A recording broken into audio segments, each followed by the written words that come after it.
Um, but glad to have y'all here tonight. So this is starting a series based on Green Street's mission, and a three-part series. And I'm actually going to share my presentation, or at least I think I am, if it will let me. Oh wait, I need to make sure to share my sound for one particular thing. Sorry, false start. See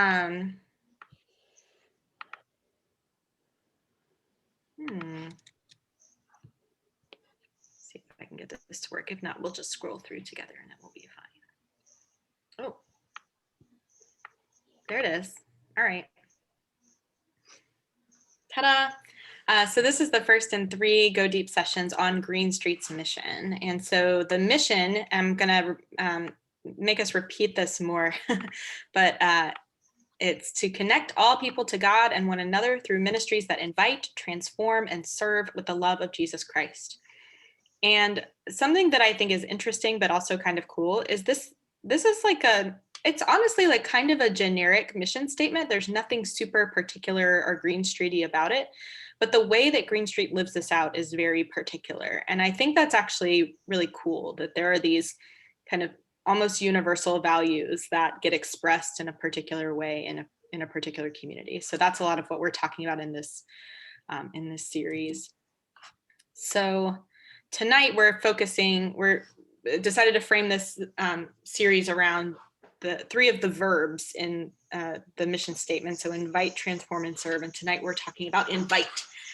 And because I am a good Wesleyan theologian, I thought about 3 different forms of grace that John Wesley talks about. John Wesley talks about prevenient grace, justifying grace, and sanctifying grace. And in my mind, those all go with each of these verbs. So bear with me while I get a little bit theologically nerdy with y'all. So and invite, we're talking about God's grace calls us, and we practice the radical welcome of God, which is part of our newer welcome statement. And just to say, we are committed to LGBTQ inclusion. So with with invite, transform, and serve, obviously those things show up in all different areas. There aren't really neat boxes, but we've applied the LGBTQ inclusion label to invite for the purposes of focusing our time. But obviously all the other stuff that we do is woven through a ministry of invitation and hospitality. So to sort of lay the theological groundwork, prevenient grace, I mentioned, is the first kind of grace that John Wesley talked about. And this is the grace that goes before us. So prevenient grace is available to us, is given to us, is at work in us before we even know about it, before we even respond to it, whether we respond to it. And the idea is that this grace is a freely given gift. You don't have to earn it. You don't even have to ask for it. It is always available. And I was sort of looking at our welcome statement, thinking about this, and I saw that phrase, we welcome friends of Jesus and church phobics, religious refugees, and agnostic doubters. And we talk sometimes about how there are folks who believe all kinds of things and sometimes almost nothing at Green Street, and that is a really wonderful thing that might not be celebrated in all churches. But to me, it is really that God's grace is available to all, and there are no ifs, ands, or buts about that. And so that allows us to draw a very wide circle of who we consider a part of our family, and who we know that God's grace is at work in. One of the acts of the church where prevenient grace shows up most obviously is in infant baptism. So in Methodism, we will baptize anyone of any age who has not been baptized before, but the practice generally in Methodism is to baptize infants. And it may seem like a strange thing to do because the baby can't, make a decision about that or respond in any meaningful way. But the idea is that we're claiming this child as a part of our family.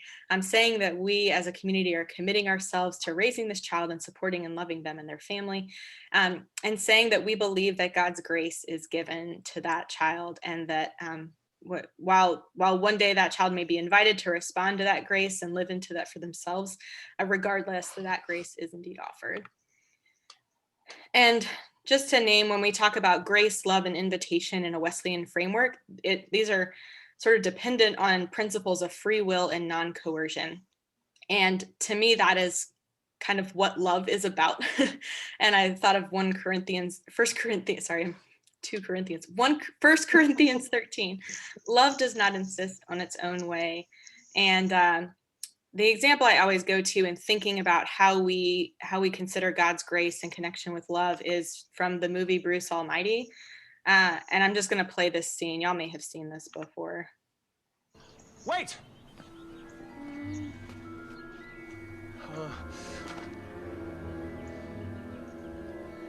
How do you feel now? Have you completely lost your mind? What, are you drunk? Yeah, I'm drunk. Drunk with power.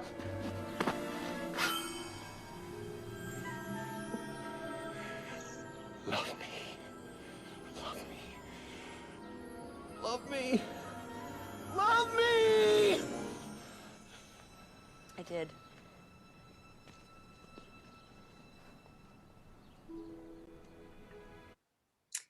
So in case you haven't seen Bruce Almighty, this is a silly but theologically kind of interesting movie where Jim Carrey basically tells God that he thinks he could do a better job at being God than God can, ends up getting all of the powers of God, makes a mess with it, and in this particular scene, his girlfriend Grace has left him, and he has decided, I have the power of God. Maybe I can use that to get her to love me, to get her to come back to me. And the point of this scene is it does not work that way, and it's not about God not being powerful enough. It's that is simply contrary to the definition and essence of love. That if love could be coerced, it would no longer be love as we know it. So we believe that God's grace is tied up in God's love for humanity, and that it is indeed non-coercive. And so that grace is invitational. It invites us into relationship with God and with one another. So our mission statement talks about connecting people to God and to each other. Both of those things happen at once. And that grace also empowers us to invite others. This is a much longer conversation about how we think about evangelism. This is not a word that we hear a lot at Green Street. And for a lot of my life, I would just refer to it as the E word, because I had very negative connotations and associations with evangelism of being judgmental and coercive and about fire and brimstone and judgment. But at its root, evangelism, the word comes from a Greek word that means good news, and it is simply sharing good news. It's an invitation to relationship. I did a independent study on postmodern evangelism in seminary that ended up being really healing for my own concept of what evangelism meant.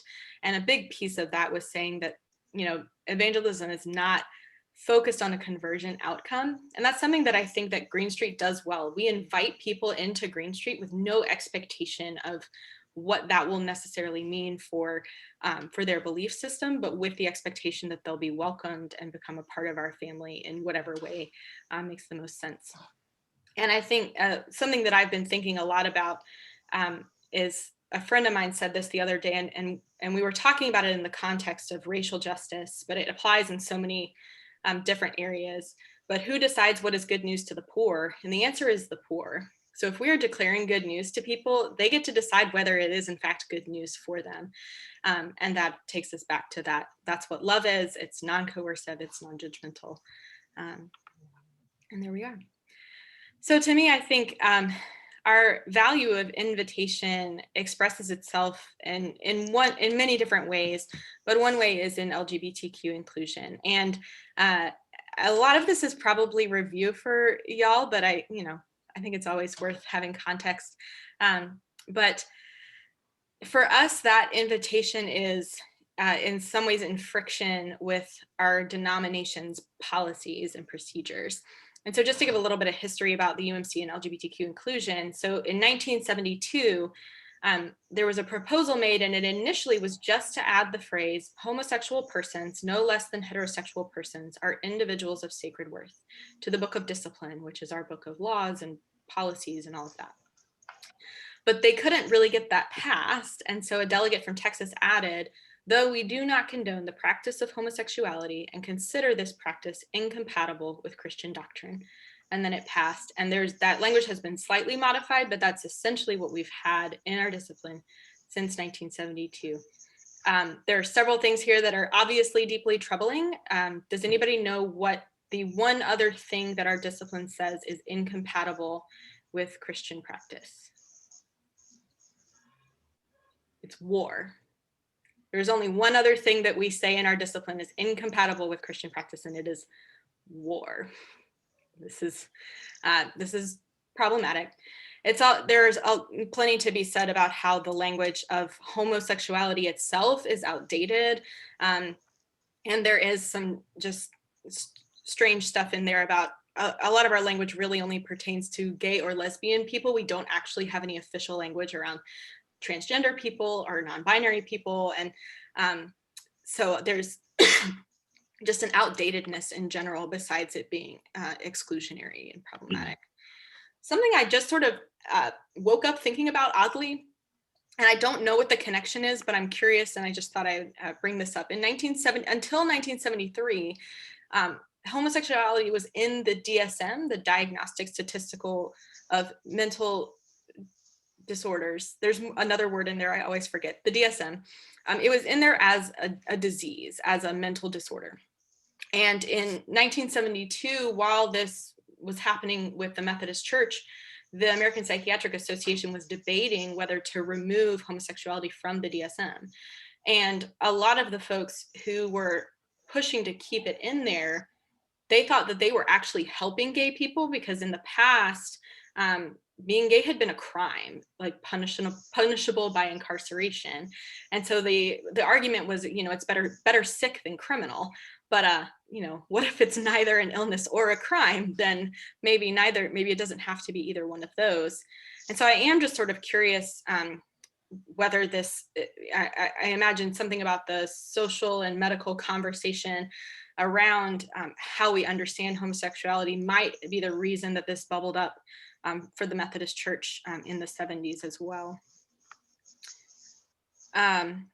Now to jump forward to some of Green Street's history, and this is where some of y'all may be able to fill me in with more details. And I am totally just like we're doing the hits right now.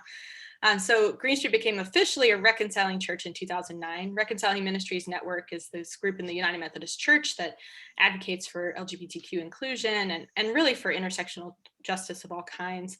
And to become a reconciling church, you have to have a public statement that explicitly welcomes people of all sexual orientations and gender identities. And so Green Street had a particular statement then that has been updated. So the current one, the relevant section is: we practice the radical welcome of God, whether you are straight, gay, bi, or confused, transgender, cisgender, or non-binary, we welcome you. In 2013, Green Street issued the Leadership Council decided that there would be no weddings in the sanctuary until all could be married there under both civil and church law. And I know a number of you were around when that drew the ire of some protesters who were very bad. But there were allies within the community who came out to support and protect worshipers, and this is a picture of some of that happening. And there's a lot more that happened with all of that, obviously, but just to mention. The 2019 General Conference was a big deal. This was a called General Conference. And just to define my terms in case anybody doesn't know, General Conference is the international body of the United Methodist Church. And it's the only body of the church that is authorized to make changes to the discipline, to the legislation.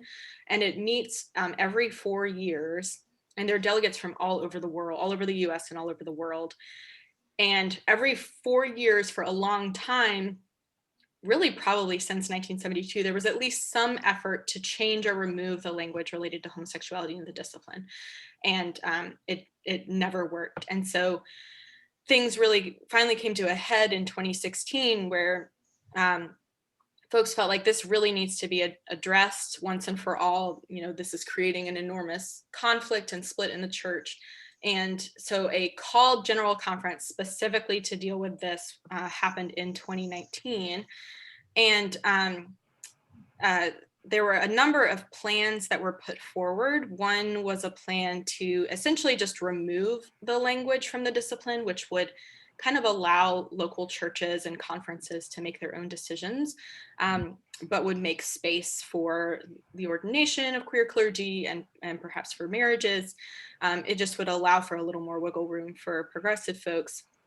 And then there were a couple other plans, but the one that ended up passing was the traditional plan, which essentially kept the language the same and even strengthened it in certain ways. And that was a very traumatic experience for a lot of people for the traditional plan to pass at that general conference. We were supposed to have a normal general conference in 2020, and it was widely understood that that would be kind of the last time to finally figure out what the United Methodist Church was going to do with this, whether we were going to remove the harmful language, whether the church was going to split, and then COVID happened. And so at the moment, General Conference is planned for 2021, but we will see what comes of that. And in the meantime, I understand that Green Street has sort of wrestled with its own connection to the denomination for a long time. I have heard that it's been important for Green Street to stay Methodist and to bear witness to a different way of being Methodist. Helen Wright is our Reconciling Ministries organizer, and she always talks about, just think about that kid in the rural Southeast who knows that he's different and doesn't know if he's okay. Like, we can help that kid know that he's okay and that he's loved by God. But there will come a point where that witness comes at too much of a cost for the folks in our own congregation and community. So that's a decision facing Green Street in the coming years, depending on what happens with General Conference and the denomination. Have I left out anything important? Of course, there's so many other things that happened in between 72, 2009, and 2019, but. I wonder, since Susan is participating, Susan, would you want to say anything about how Nina helped really start this work at Green Street? So, part of her background was that my niece, Kate, came out, and Nina had already lost her stepson to suicide. And because that was a huge concern of hers, she was like, I'm not going to do this. I'm not going to let her not be supported. And so Nina really pushed to bring us together as a reconciling congregation.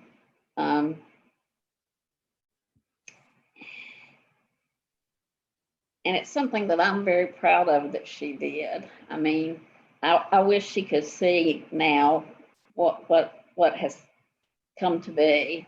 I think she would be excited. I think she would also be very stressed about where we are with General Conference. But yeah, it became her passion. And I will tell you that Julie Woods really sort of reminds me of Nina. I think that they have a lot of common threads. Yeah, and just to mention, Julie Wood was going to join us tonight and had another meeting. She might hop on late, but yeah. She's very good. She's wonderful. She really is. And Nina was sick at the time that we actually became a reconciling church. So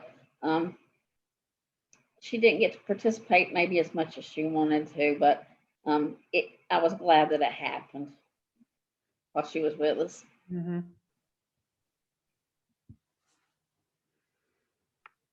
Absolutely. I think she's still cheering us on. She was very busy. We're pretty sure she's still busy. Absolutely. Thank you, Susan.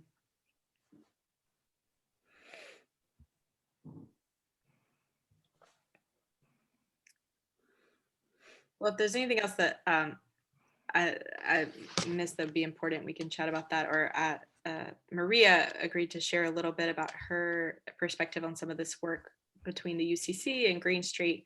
And then I'd love for us just to have have a conversation about why this is important to us as Green Street.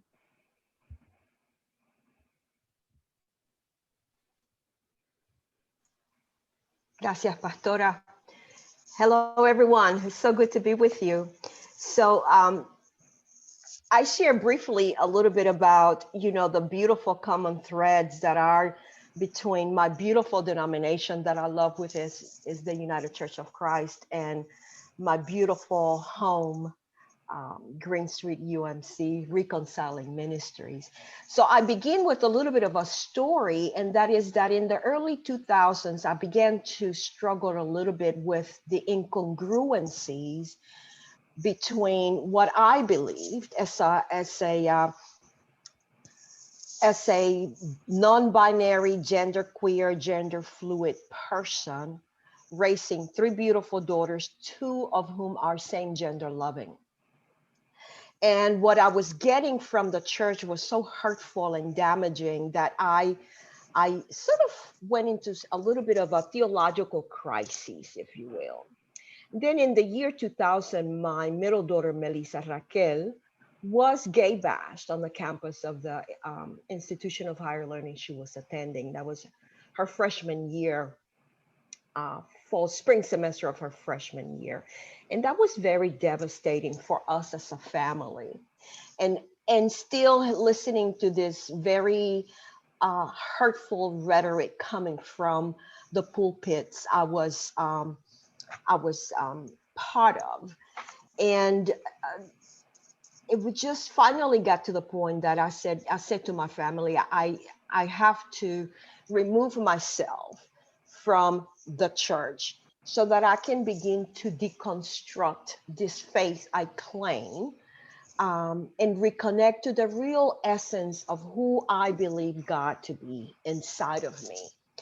And so in 2005, I completely removed myself from the church. And it was working with a student on the campus of Wake Forest University that the struggle began more of a stronger desire to really do the work of justice as it relates to my LGBTQIA siblings. And I accepted I was obedient and accepted my call to ministry, and decided that I needed to deconstruct so I can reconstruct, learn about this faith, and really be about the work of justice and inclusion and love for all of God's people.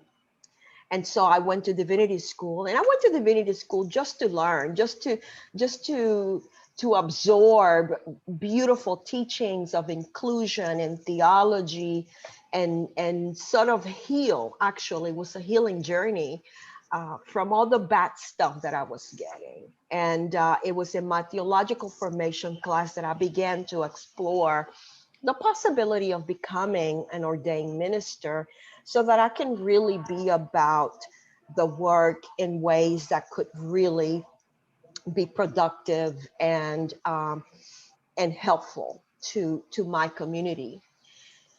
And there was a transition at the Div School at that time. We got a new dean, Dean Gail O'Day. Kim, you'll remember that transition. And I'm very grateful that the founding dean of the Divinity School, it's such a radical, beautiful human being that completely affirmed and loved me and welcomed me into his embrace.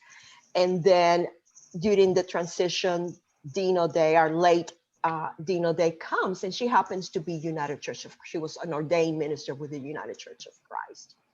And at that point, I was exploring through my theological formation classes, exploring denominations and tenets and principles and values and meaning that align with what I believe God to be inside of me, a God that loves all people, all of her children, and a God of inclusion and radical welcome and hospitality. Of course, at that time, I didn't have this language. So Dean O'Day introduced the UCC polity class, and I fell in love. I was like, oh my goodness, I'm home. I felt theologically embraced, if you will. Um, and let me just say, I was raised Catholic. I'm a Hispanic Latinx. And so in Puerto Rico, that is the predominant uh, denomination and faith tradition. And so I was raised Catholic, First Communion, Catechism, Catholic school, 12 years, the whole thing. Nuns, all of it. And so when my parents got divorced, of course, we were excommunicated from the church. And so that's a whole different thing. So here we are. I'm in divinity school. It's 2009. And I'm deconstructing all the hurtful teachings and beginning to heal and really fall in love with ministry, actually, and the work of justice and inclusion. And it is that at that time that I learned about Green Street. I'm doing my polity class, pondering ordination. I meet Kelly Carpenter, and I begin to witness the work of Green Street and the transformation of Green Street. And so Kelly and I have known each other for since then. And I delved deeply into the study of the UCC and the tenets, and I share with you a little bit of what I find to be so congruent and so connected with my home, Green Street.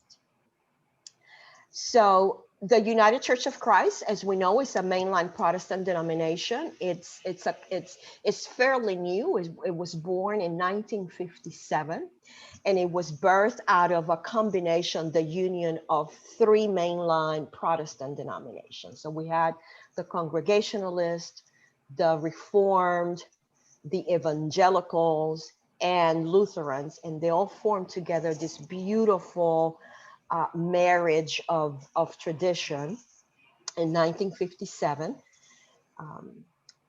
And it is recognized as one of the most welcoming and affirming Christian denominations.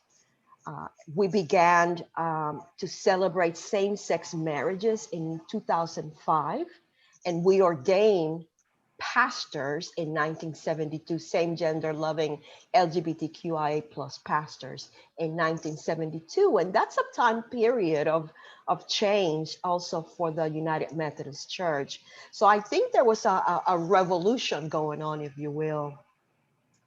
In 1969, the UCC voted its commitment to civil rights for LGBTQIA plus persons. So we have been in the trenches doing the work of loving and inclusion for our LGBTQIA siblings since 1969. In 1975, the General Synod, which is similar to the conference, passed a resolution completely denouncing discrimination against our LGBTQIA plus siblings. And by 2005, the Senate passed the resolution to end the rhetoric that fueled the hostility and the homophobia and the hate and the misunderstanding and exclusion expressed towards our LGBTQIA plus siblings. The message of love and compassion and justice and peace are at the core, at the essence of the life of ministry of Jesus Christ, and that it's the head of the church. And so we, from the very beginning, became an open and affirming ministry, and the resources rooted in the gospel message of our Nazarene, our beloved Jesus.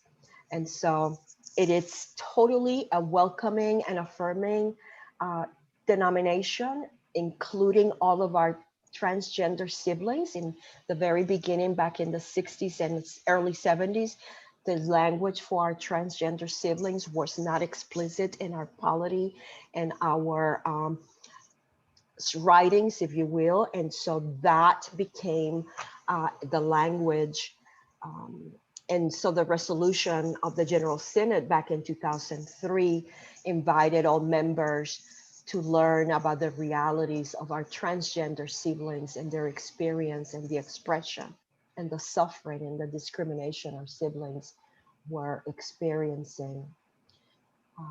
Then in 2005, again, we passed a resolution for marriage equality. So we were already officiating same gender marriage and just completely embracing the equality and the ways in which we lived out the church.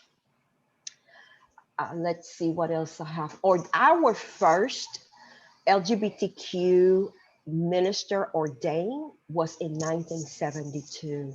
So we have been working in the inclusion and love of our LGBTQ siblings for decades. So when I came into my beloved UCC, I came into a full, open, and affirming, inclusive, radical, extravagant, welcome denomination that lived the hospitality of love, of God's love for all people. And so I was already, I was home. And so in 2016-17, when Kelly and I were traveling to the Hayden Institute, and he invited me to join the staff at Green Street, it was like Green Street is the essence of the denomination I love, really. Green Street lives and embodies these tenets of who I am as a United Church of Christ, ordained, gender fluid, non-binary, queer person. And so it was a no-brainer for me to accept the invitation to join the staff. And I remember the first Sunday I was to be at in service, at worship service, and Kelly asked me, "Do you have a rainbow stole?" And I said, "Yes, I have rainbow stole, but it's got the UCC emblem on the stole." And he says, "Wear it with pride because we are more UCC than you are." And so I have been at home at Green Street, United Methodist Church, Reconciling Ministry, because it is very much in alignment and congruent with what I believe and what my UCC roots tell me we are created in the Imago Dei. So yes, so that is the congruency and the blend and the marriage of two beautiful denominations in one congregation that lives and embodies what I believe. In fact, our affirmation of faith is from the United Church of Christ of Canada. So that makes it even more tangible and solid and beautiful for me to be a UCC pastor serving at Green Street. And that's my story. Thank you, Maria. Well, I think I'm going to stop recording here and just